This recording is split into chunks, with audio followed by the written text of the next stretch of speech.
Pour les vacances de la Toussaint et les fêtes de fin d'année, votre agence Riverain Tour Intercontinental de Paris vous propose des offres exceptionnelles à moins de 690 € au départ de Paris vers les Antilles. Ainsi, vers Fort-de-France, départ de Paris le 16 octobre, retour le 5 novembre pour seulement 699 €. Vers Pointe-à-Pitre, départ le 18 octobre, retour le 7 novembre pour 639 €. Vers Pointe-à-Pitre, départ le 6 décembre, retour le 26 décembre pour 670 €. Large possibilité de paiement, voire conditions en agence. Riverain Tour, c'est aussi l'organisation de séjours complets, vols, hôtels et même hébergement chez l'habitant. Riverain Tour Intercontinental, 16 rue Lamblardy, Paris 12e, métro Daumesnil, téléphone 09 78 80 13 39. Guadeloupe, actualité. 2023 et nous sommes en vigilance jaune pour fortes pluies et orages. À peine la tempête tropicale Philippe passée qu'un autre phénomène cyclonique s'annonce, une onde tropicale qui devrait nous impacter demain, donc de jeudi à vendredi. La prudence sera de mise. Et les habitants de la résidence SIG des Myosotis à Basse-Terre ont de nouveau vu leur logement complètement inondé dans la nuit de lundi à mardi. Alors.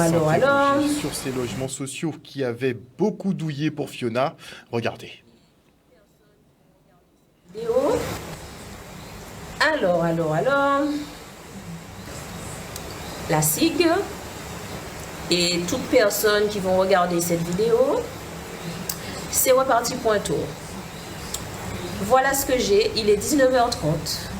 Voilà ce qui sort de mon mur. Il vient de commencer à pleuvoir, hein. J'ai toute la nuit. Regardez ce qui sort du mur. Tout est inondé, regardez le sol. Regardez. J'ai tout ce que vous voyez au sol là, c'est de l'eau. Voilà. De nouveau sinistrés. Voilà. De l'eau. Et qui se déverse bien sûr sur la terrasse. Merci, la SIG. Les habitants de Vieux-Fort, eux, sont inquiets et avec raison. Entre le danger d'éboulement que représente la sablière et les ravines qui ne sont pas entretenues, le danger est bel et bien présent lors d'épisodes pluvieux. Regardez. On sait très bien qu'au niveau de la sablière, les éboulements, c'est constamment. Il y en a eu juste avant la tempête. Donc, au niveau sécurité, c'est pas bon pour nous, mais vraiment pas bon. Il y a une personne qui a été emportée par la mer, sauvée par la gendarmerie. Son véhicule en est resté sous les éboulements. Voilà, c'est ce qu'ils ont essayé de ressortir ce matin. Maintenant, au niveau de la commune, il faut savoir aussi qu'on a les problèmes des ravines. Des ravines qui, depuis, en tout cas que nous, on est au niveau de la mandature depuis 2020, on demande au niveau de la région, au niveau de la communauté d'agglomération. J'ai vu aussi la DEAL parce qu'il y a eu Fiona entre-temps et rien n'est fait. Les ravines ne sont pas désengorgées depuis des années et des années. Et là maintenant, j'ai vu avec le préfet aussi ce matin, quand on était sur le terrain, avec le président de région, où moi, clairement, je demande pour ma population et pour toutes les personnes qui passent ici, qui doivent être en sécurité, d'une part au niveau de la sablière, quelque chose soit fait pour qu'il n'y ait plus d'éboulement, clairement et très rapidement, et au niveau des ravines, que les choses aussi, qu'il y ait quelque chose les compétences de ces collectivités soient vraiment pris en compte et qu'ils fassent le nécessaire pour les communes, parce qu'on ne peut pas être en danger dès qu'il y a une pluie. Les habitants sont inondés, leurs habitations sont inondées, les ravines débordent au-dessus des ponts. L'eau se ferait un chemin là où il veut et c'est pas normal. Vous avez vu les vidéos, vous avez vu les routes. Ce sont des rivières qui se font, les canalisations sont bouchées. Ce sont des rivières qui rentrent chez la population. Ça pour moi c'est inadmissible. Les routes sont complètement cassés, Matouba, on a des ponts qui ont été cassés. Donc il faut que les personnes, en tout cas les institutions qui ont ces compétences, fassent le nécessaire. Pour Fiona, ils nous ont promis des réparations. Jusqu'à la date d'aujourd'hui, les routes à Lens-du-Puy ne sont pas faites. Rien n'est fait. Rien n'a été commencé et chaque saison cyclonique, ça va être la même chose. J'en ai parlé aussi au préfet, il donne son avis, mais avoir un avis c'est une chose, agir c'est autre chose. Des inondations qui en plus endommagent le réseau de distribution d'eau potable et occasionnent des coupures prolongées. Alors en attendant le retour à la normale, les riverains de Vieux-Fort sont alimentés en bouteilles d'eau par la société SOR et Distribution au Secours. Une unité mobile a aussi été installée pour pallier aux besoins. Regardez. On est sur le pied de guerre avec toutes les équipes pour essayer de remettre en eau le plus rapidement possible. Néanmoins, il y a avec les fortes crues qu'il y a eu, nous avons beaucoup de branchements qui ont été arrachés et nous ne sommes pas en capacité de remettre l'eau à tous les usagers tout de suite. Donc nous avons décidé, en partenariat avec la collectivité, de mettre à disposition des bouteilles d'eau dès ce matin. Donc ça, et on remercie la collectivité d'assurer la logistique dans l'acheminement des bouteilles d'eau. Et avec notre partenaire Distrio, effectivement, on met à disposition une unité mobile pour pouvoir redonner en plus de l'eau aux gens pour qu'ils puissent venir remplir leur bouteille d'eau, de manière que ça nous laisse, nous, du temps derrière à réparer tous les branchements. C'est comme une mini-station, exactement, avec un procédé d'ultrafiltration que nous installons sur le département. Et là, la commune de Vieux-Fort a été victime des intempéries, on le sait tous, donc on met à disposition avec SOR, la société, une fontaine à eau pour que la population ait accès à une eau gratuite et sécurisée pendant le rétablissement du réseau en tout cas. SOR est assez réactif en général. Là, c'est vrai que par rapport à la catastrophe naturelle, l'eau s'est déclenchée par rapport au syndicat mixte, mais nous sommes la commune qui avons été bloqués et pourtant on s'est retrouvé quand même avec des difficultés. Et c'est la SOR qui a fait le nécessaire pour nous remettre en fait les packs d'eau le plus rapidement possible. Donc on les remercie énormément pour ça.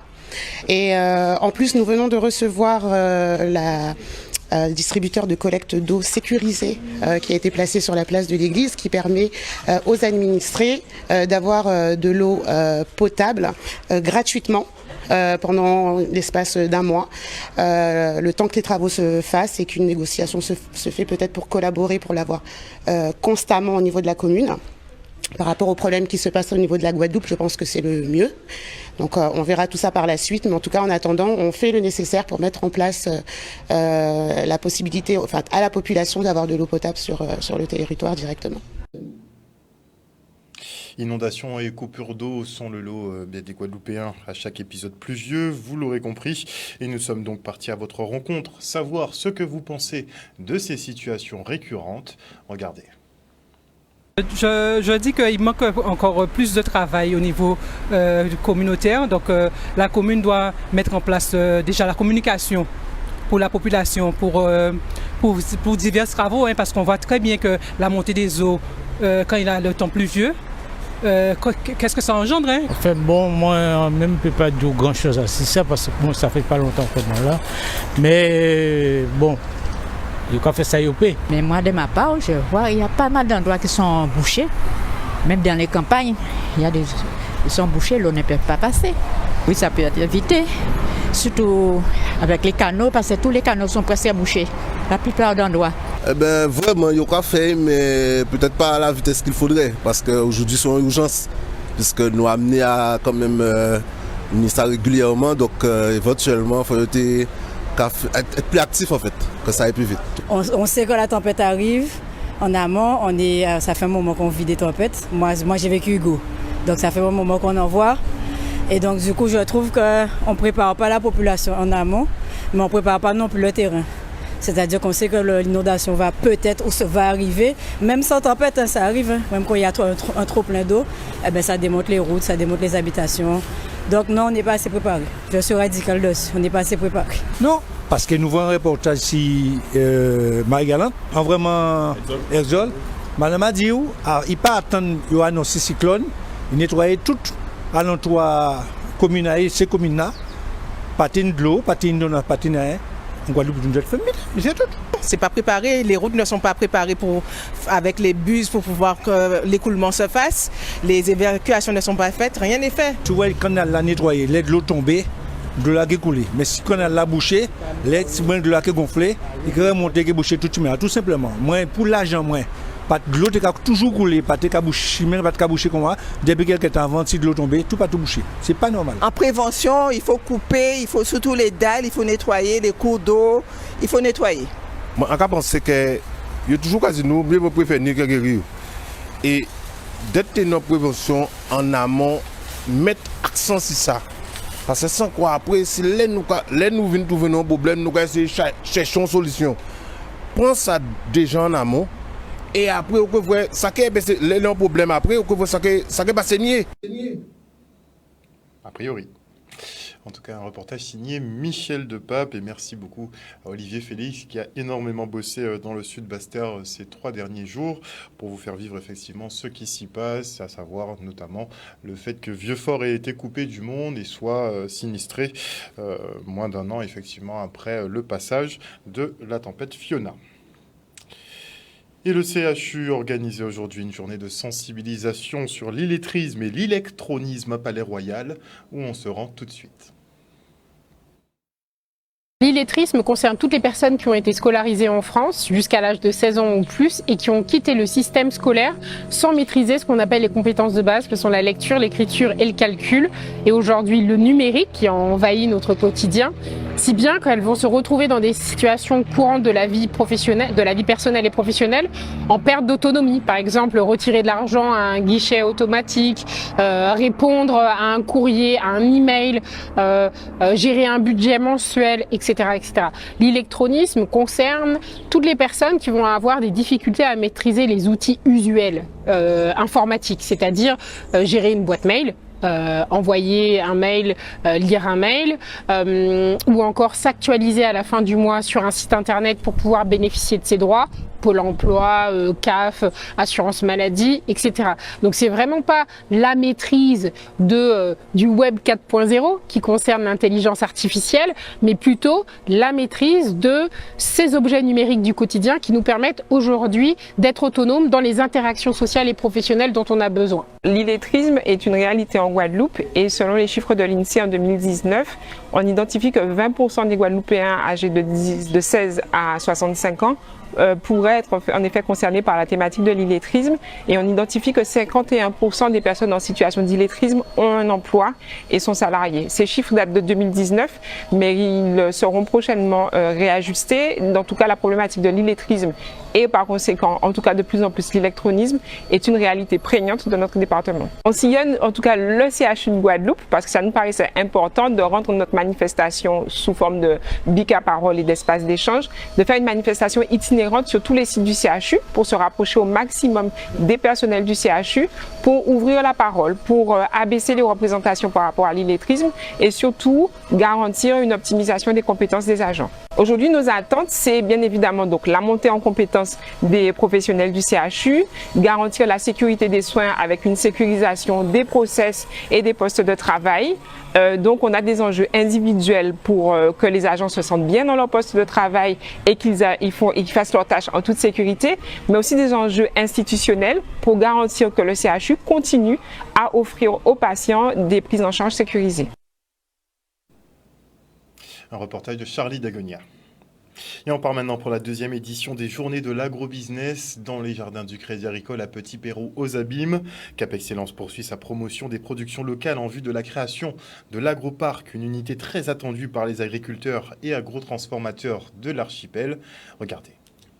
Bien, nous sommes sur le site, en tout cas du Crédit Agricole, les jardins du Crédit Agricole pour les Journées de l'agrobusiness. C'est la deuxième édition.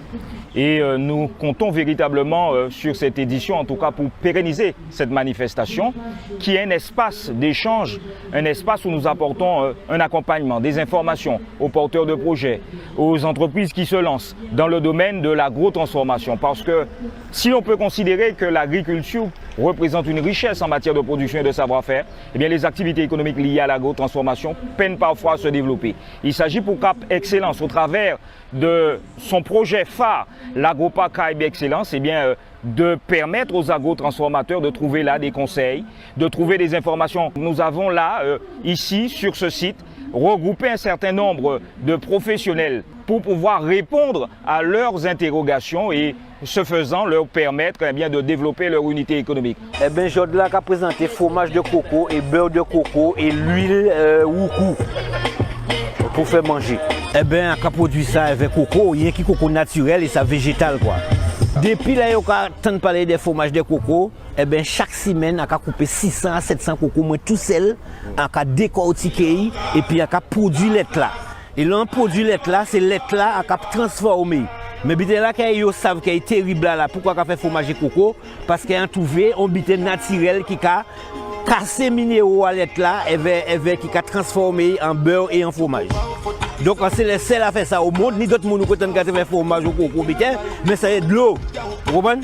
Donc fromage au coco, c'est Sandokan qui a fait ça. Je présente aujourd'hui une partie de nos réalisations. Ce sont des sauces type pâte à tartiner avec des végétaux du pays, aussi des produits venus d'ailleurs tels que le hareng-sor, le colin salé, la cive pour la Guadeloupe, les oignons pour la France, le hareng c'est du Canada, enfin voilà.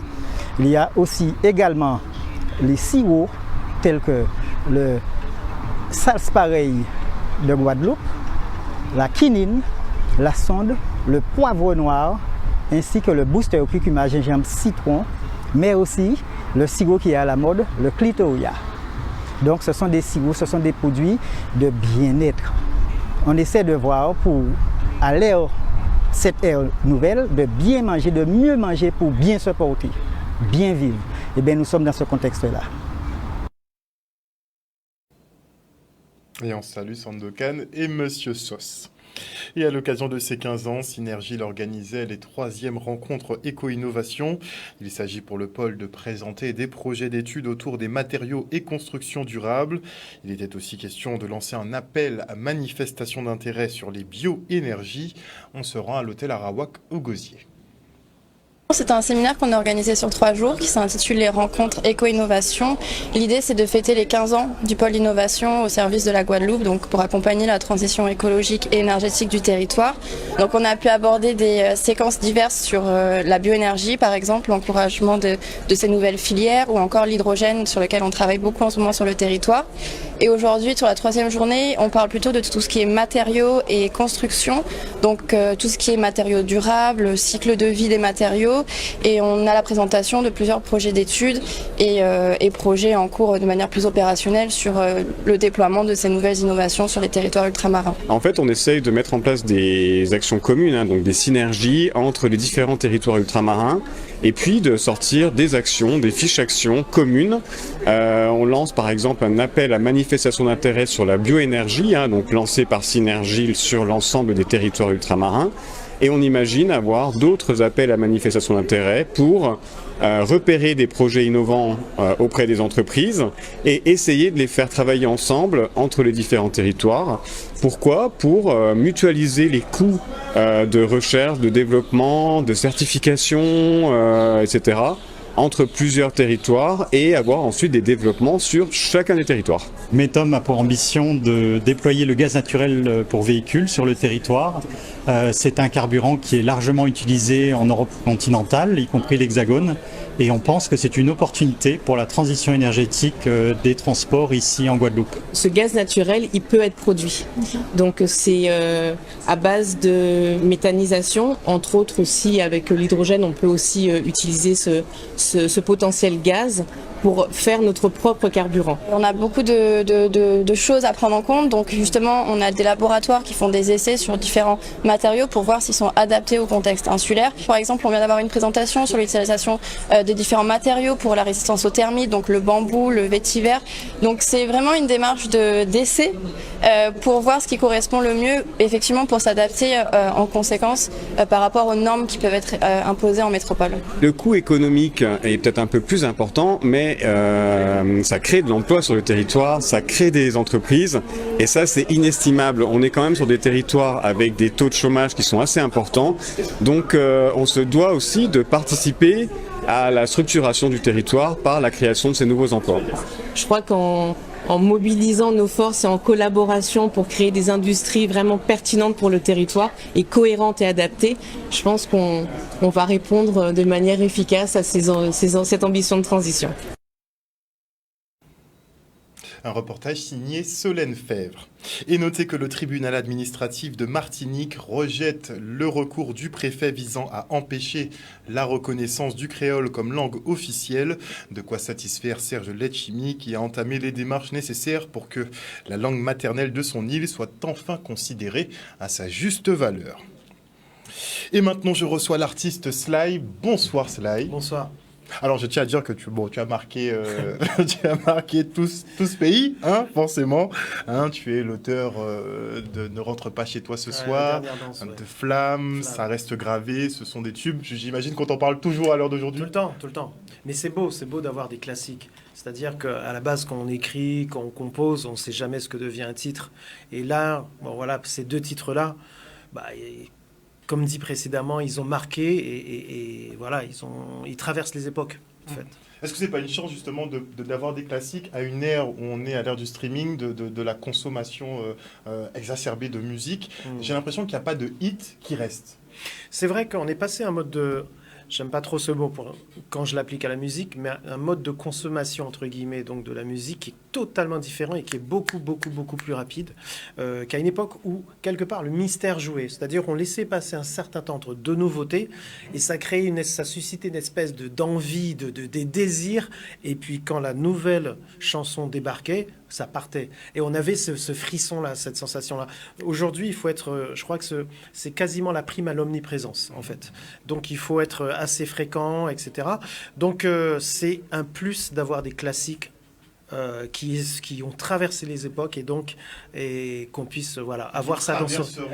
Et je l'espère, ouais, voilà. En tout cas, tu collabores en ce moment sur le projet West Indian Studio, donc le projet Wish, qui essaie justement de raconter un peu l'histoire de la musique antillaise. Pourquoi tu as accepté de participer justement au projet? Ça s'est fait en fait relativement simplement. Julien Dalle, donc le réalisateur, donc m'a contacté directement et m'a exposé un peu son projet. Voilà, et il était déjà bien avancé dans ce projet. J'ai assisté en fait à des projections à Paris, en région parisienne, et du coup, donc j'ai pu voir notamment les épisodes pilotes et voir à l'œuvre effectivement en pleine action, donc plein d'artistes que j'ai eu l'occasion de côtoyer. Et, ça fait bizarre de les voir à l'écran? Oui, ça fait très bizarre. Voilà, exactement ça. Ça fait très bizarre. Et j'avoue que ce qui m'a beaucoup plu et qui a fini de me convaincre, et c'est allé assez rapidement, déjà que ce soit effectivement une production guadeloupéenne, réalisation guadeloupéenne, ça fait très plaisir. Ce qu'il a pu mettre en avant, utiliser les compétences locales. Ça, c'est très fort. Je trouve ça très fort. Associer un maximum de gens. Faire découvrir des métiers au-delà de la série, donc bien de l'aspect visuel, derrière il y a de la technique, il y a des techniciens, il y a des différents métiers qui puissent intégrer effectivement des jeunes formés à ces différents métiers. Donc ça c'est génial. Ensuite, l'envergure du projet. C'est-à-dire que c'est quelque chose qui peut faire école. Pourquoi? Parce que j'ai eu l'occasion de le dire, en fait, je pense que le champ d'application sera énorme.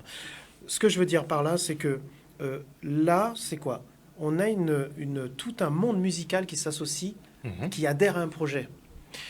C'est du rarement vu, très rarement vu. Comment de cette ampleur-là, je pense que c'est du jamais vu, effectivement, aux Antilles. Voilà. Et c'est-à-dire que ça ferait école. Dans quel sens je dis ça?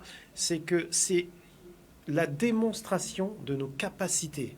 La démonstration de capacité à nous mobiliser autour d'un projet, de travailler ensemble.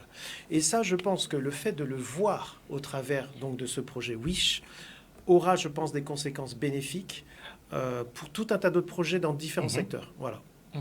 Mais quand on a un aussi gros casting, puisque quand on regarde, toutes les personnalités sont déjà très connues, et on a du mal, effectivement, il y aura du mal peut-être à en tirer un dominant, peut-être un acteur principal. Est-ce que tout le monde devra rester au même niveau? Est-ce que tout le monde... Comment ça se passe? Parce que c'est quand même un gros casting.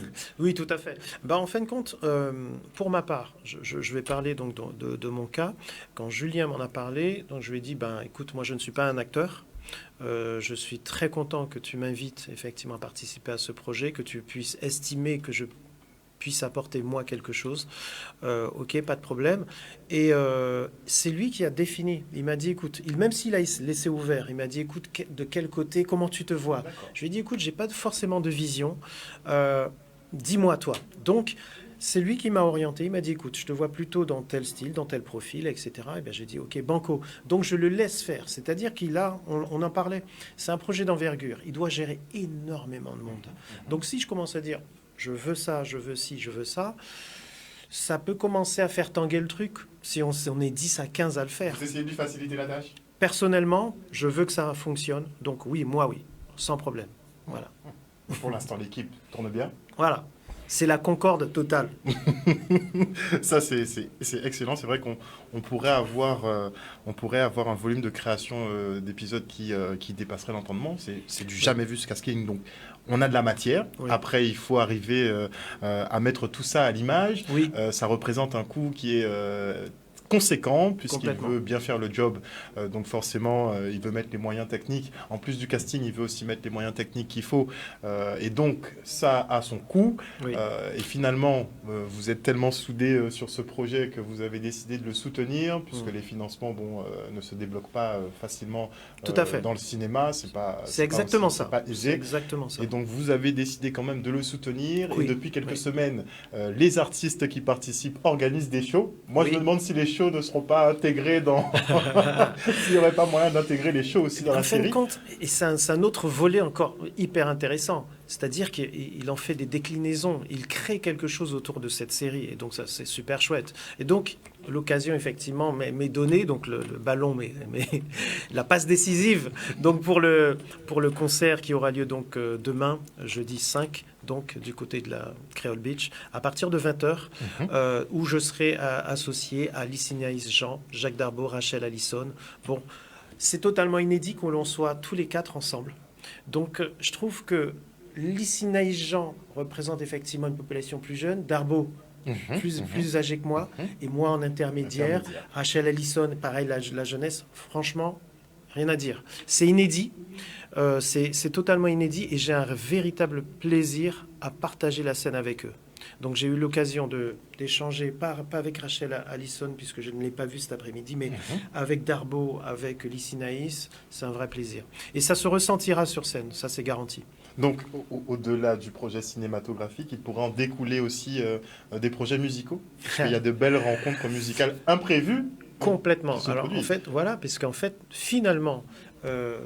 j'ai tourné des scènes avec des artistes que je ne voyais que individuellement, mais là rassemblés ensemble. Donc des discussions se font, donc des possibilités naissent, des opportunités. Ah, tu étais là-bas aussi? Ok. Ah, mais tu fais quoi à telle période? Ah oui, parce que j'ai un plan là, etc. Ça discute. Et ça discute de quoi? Ça discute de possibilités de collaboration. Et donc pour créer des œuvres inédites et peut-être très punchy, des choses qu'on n'a peut-être pas encore entendues. Pourquoi? Parce que c'est des mélanges multigénérationnels. C'est génial. Il y a de quoi faire avec ONews Radio sur outremernews.fr.